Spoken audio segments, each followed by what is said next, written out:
Everyone, welcome back to my YouTube channel, and here in today's video I'm going to talk about a very important tool for teachers is the lesson plan. And it is nothing but the strategy that you are going to work, what are the steps that it entails to deliver your topic in the class successfully. And those components I've grouped as starter as the first one, then the previous knowledge, as you can see, introduction, learning progression, extended learning, your plenary review closure, you can say, and then assignment, of course, and the final and the most crucial one is the reflection or the feedback from the students about the topic. Now, to begin with the first one, let us discuss the starter. What is the starter and what are you going to do in this first step? The to deliver your lesson or topic successfully, the first and foremost thing that you do is your objective. Your objective have to be very crystal clear to your learners. They should know, okay, what this class is meant to be, what the teacher is going to teach in today's class, and what they're going to learn, and the outcomes. What will happen to them when they learn that? Where they're gonna apply. So those things have to be made, and this is the stage where you are setting the tone straight. And this first step, even the psychologists, they say that the first step or the first impression or the impact that you're going to have of your class should be very short and best possible manner, because there you can assess your child's attention and retention, and this is the stage where the mind is very focused. So at that moment, if you strike, then your next stages of lesson plan or your teaching in the class would be very effective. Now moving on to the next one, after having done this one, you will go to the previous learning, the previous knowledge they had about the topic, whether it is the new topic or the previous whatever, or you have already taken that topic and you are taking the next class. So you're going to assess your child, and how you're going to do that, what strategies and techniques that you will adopt to assess, whether you take quizzes, whether you're going to show them flashcards, whether you want to show them slides, or whether you want to have a one or two questions. So that you have to decide. This is where you will assess the previous learning, and then you will move on. After having done that, taken the feedback from the students or noted down their answers, remember, note down the response in a positive way. Appreciate the child, whether if he's right or wrong doesn't matter. What matters is whether he's coming up with something that you have to appreciate. Now the next thing, as I said, these were the things that we have: strategies, sample and quizzes, card discussion, that you can do it. Now moving on to the next step, that is our introduction.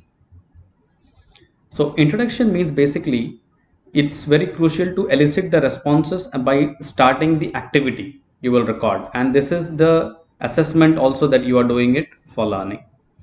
So what we can do here, we can choose any engaging activity through graphs or something, means you can show them the chart of your topic that you are teaching. Maintain the time, that is most important. You cannot have the starter activity a bit lengthy. Keep it short but have a good impact of that.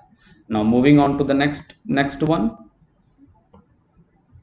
the fourth one is nothing but the learning progression. What does happen in this particular stage?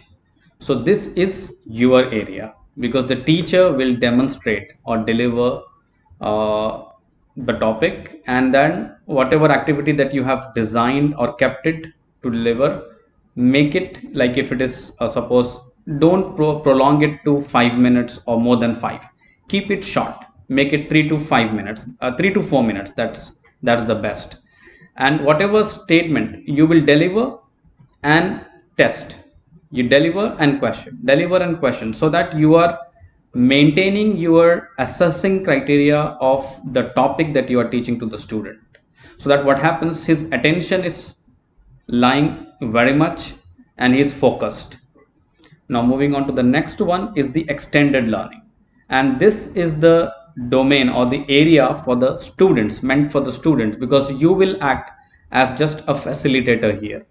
You will observe whether the child has grasped the content that you taught, or whether he's writing it down, he is showing you the answers. Okay, so you can just do that by making them in group. This MALAHA, what I have done is nothing but the grouping. Your grouping should be diverse. You should have the middle achiever, the low achiever, and the high achiever. If you have one set of only low achievers, one set of high achievers, it means that's not the successful lesson plan. You should have the diverse group. In that diverse group, if you include one or two students from each of these category, then your lesson would be very effective. Because the thing is, sometimes when teacher delivers, students, they don't get it because of the same age, because of the maybe that they don't get what they don't get best when we teach us, so they acquire from their peers. So that's what we have to give ample time for this one. Extended learning, make it little like 10 to 15 minutes. Spreadsheet, I mean, you can give them assignment, you can give them worksheets to work on in order to understand how much they have understood. Now the next step after that is plenary review or closure. This has to be done in quickly 2 minutes time, because you are allowing one boy from each group that you have taken in the previous extended learning. Let's say if you have 20 students, divide them into group of 5, or if you have 5 groups, if you want, then divide them equally into 4. So from each group you call one student and assess, closed your topic by taking a review from them. Allow one student to speak and the other students can counter it, or if he is wrong, the other students from the other group can correct it.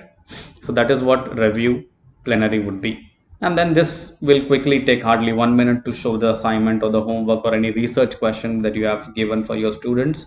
Show that and it will work. Critical thinking skills can also be critical thinking skill based questions can be given over here.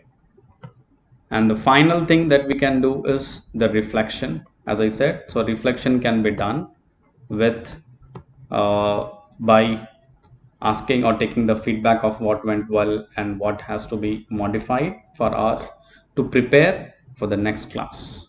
It's always best for the teachers to take the feedback within the class itself. You can give a link also, because nowadays it's online learning. You can ask your students to just have a feedback of today's class. They will give you in written or in the link, through the link. So this is what the successful lesson plan component should be. I hope it would be very helpful for the teachers. Thanks for watching. Please do comment.